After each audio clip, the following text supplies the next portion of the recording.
Totoo nga ang chismis mga mare.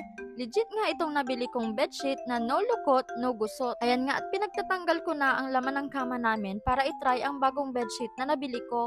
Ay kung alam nyo lang kung gaano ako na-excite palitan ng bedsheet namin. Yung araw-araw iniisip ko nang magpalit. Ito na nga mare. Queen size nga itong size na nabili ko at fully garterized pala siya ha.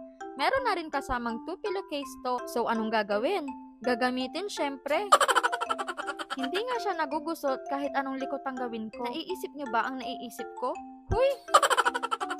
Yung katre na lang talaga ang masisira, pero yung ayos ng kama, ganun pa din. Sinubukan na rin ng pusa ko mag-hyper dyan. Syempre, di papakabog yan.